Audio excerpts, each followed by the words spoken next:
நமது கலைஞர் தொலைக்காட்சியில். ரஞ்சிதமே புத்தம் புதிய மெகா தொடரின் ஆடி தங்கமழை ஜூலை 17 முதல் ஆகஸ்ட் 17 வரை தினம் ஒரு அதிர்ஷ்டசாலி நேயர்களுக்கு 1 பவுன் தங்கம். காணத் தவறாதீர்கள்.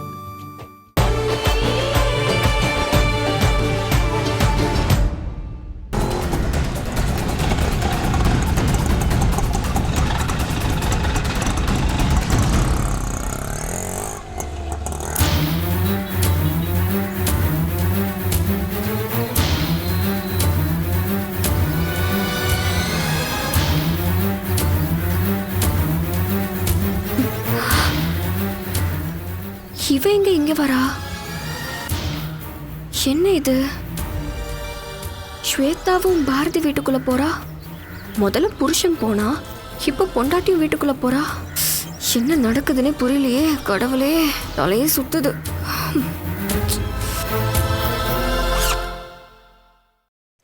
பாரதி, ரெடி ஆயிட்டியா? ஒரு 5 மினிட்ஸ் ஸ்வேதா, இத க்ளீன் பண்ணி வச்சுட்டு போயிடலாம். இப்பதான் ஒரு கெஸ்ட் வந்துட்டு போனாங்க. கெஸ்டா? யாரு? யாருன்னு சொன்னா உனக்கு தெரியுமா? ஃப்ரெண்ட் ஒருத்தர் வந்தாரு. விட அப்படியே. சரி, உன் பர்சனல் விஷயத்துல நான் தலையிட மாட்டேன்.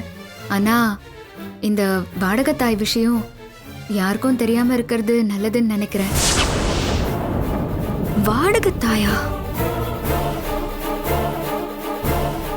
ஐயோ, என் ஃப்ரெண்டு கிட்ட எல்லாமே உளறிட்டேனே.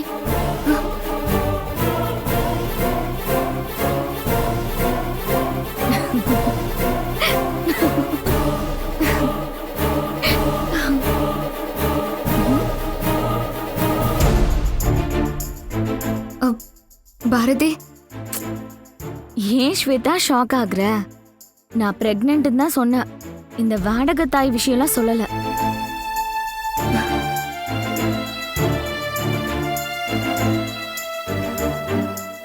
இல்ல, கர்ப்பங்கிறதையும் ஏன் வெளியே சொல்லணும்?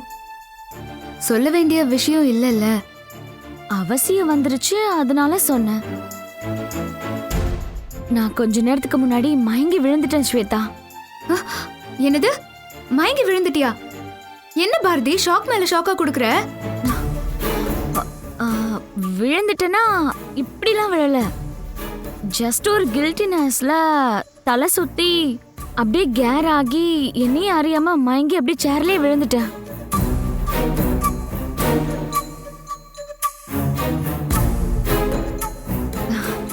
இத பாரு, இதெல்லாம் மாசமா இருந்து அனுபவிச்சு பார்த்தாதான் தெரியும்.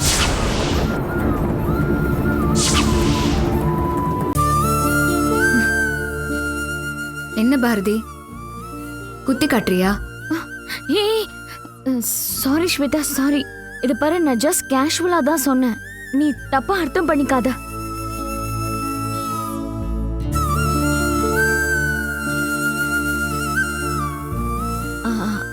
அது இல்ல, நான் ஒரு ஃப்ளோல போயிட்டு இருந்தேன். நீ அப்படியே தடுத்த.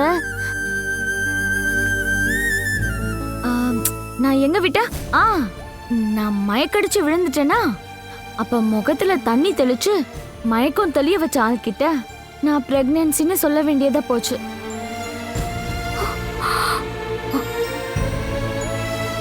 சரி பாரதி, இன்னைக்கு உனக்கு மயக்கம் வந்தப்போ நல்ல வேலையா பக்கத்துல இருந்த ஒருத்தர் உனக்கு ஹெல்ப் பண்ணாரு. ஆனா எல்லா சமயத்திலயும் பக்கத்துல ஆள் இருப்பாங்கன்னு சொல்ல முடியுமா? ஹெல்ப்புக்கு ஆள் இல்லாத இடத்துல நீ விழுந்து உன் வயித்துல வளர்ற ஏன் குழந்தைக்கு ஏதாவது ஆயிடுச்சுன்னா?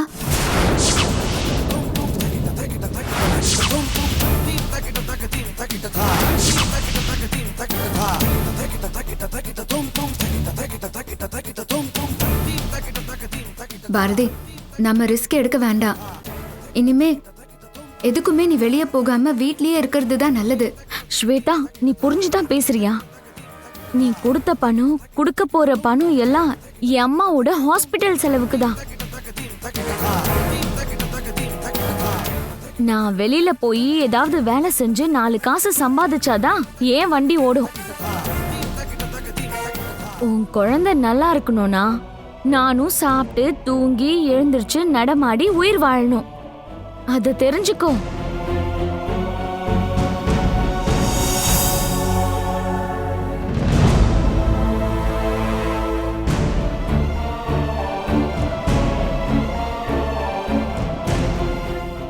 பாரதி, என் குழந்தை மேல என்னை விட என் ஹஸ்பண்டு, மாமியார், மாமனார் இவங்களுக்கு தான் எதிர்பார்ப்பு அதிகமா இருக்கு.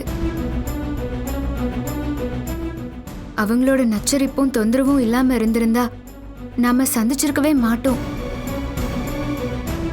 அவங்க அவ்வளோ ஆசைப்படுறதுனால மாசம் மருவே இல்லாம 100% பக்காவான ஒரு குழந்தைய அவங்களுக்கு நான் பரிசா கொடுக்கணும்னு விரும்புறேன்.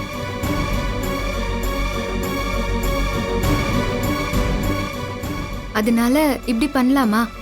இனிமே நீ வேலைக்கெல்லாம் வெளியே போக வேண்டாம். நீ வேலைக்கு போனா உனக்கு எவ்வளோ பணம் கிடைக்குமோ அந்த பணத்தை நான் உனக்கு கொடுத்துட்றேன். அப்புறம் கடைக்கு போயிட்டு வரத்துக்கு, வீட்டு வேலை செய்யறதுக்குன்னு நம்ம ஒரு சர்வெண்ட் ஏற்பாடு பண்ணி வச்சுக்கலாம். அவங்களுக்கான சம்பளத்தையும் நானே கொடுத்துட்றேன். என்ன சொல்ற பாரதி?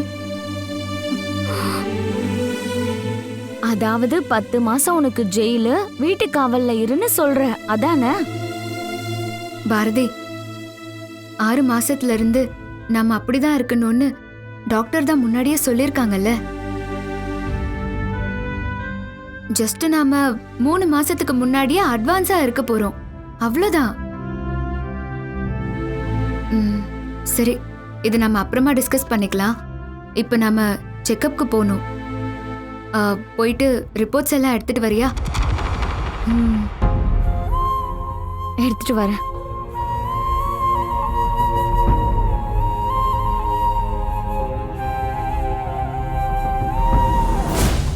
ஸ்வேதாவுக்கு ஏதோ ஒரு ப்ராப்ளம்.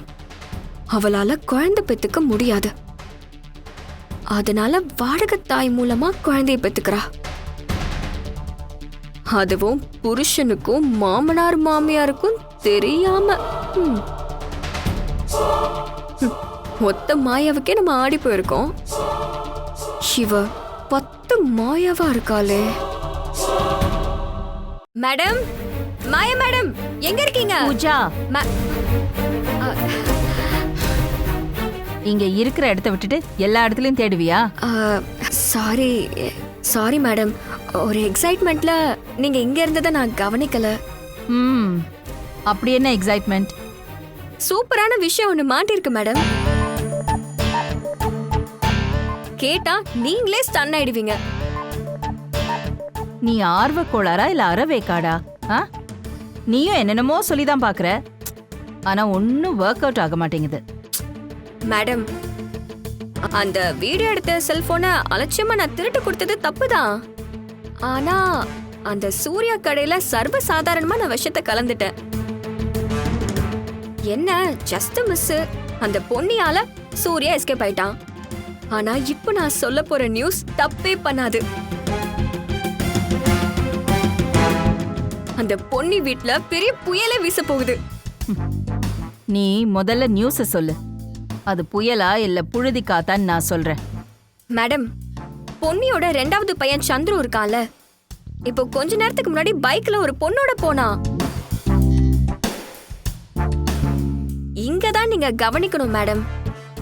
அந்த பொண்ணு அவன் பொண்டாட்டி ஸ்வேதா இல்ல, வேற எவ்வளோ ஒருத்தி.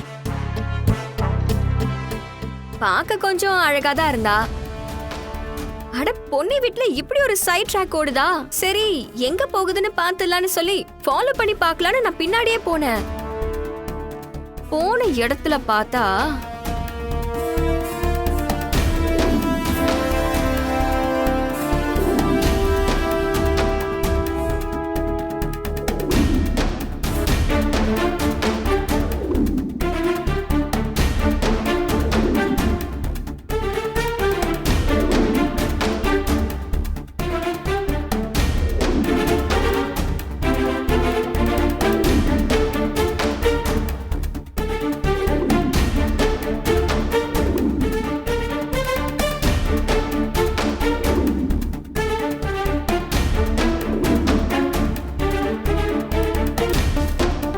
எப்படி மேடம், விஷயம் எப்படி?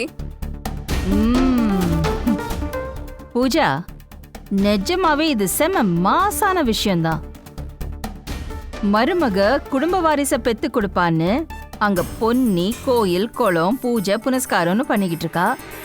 ஆனா மருமக ரொம்ப சிம்பிளா ஒரு வாடகை தாய் ஏற்பாடு பண்ணிட்டா. அதுவும் சொந்த புருஷனுக்கு கூட தெரியாம. அடேங்கப்பா, விட்டா அந்த ஸ்வேதா நம்மளே தூக்கி சாப்பிட்டுருவ போலயே. ஆமா மேடம், அந்த ஸ்வேதா கொஞ்சம் ஷார்ப்பு தான். அந்த பொன்னி வீடு தேடி வந்து எனக்கு மரண பயத்தை காட்டிட்டு போனால, இப்ப அவளுக்கு இருக்கு.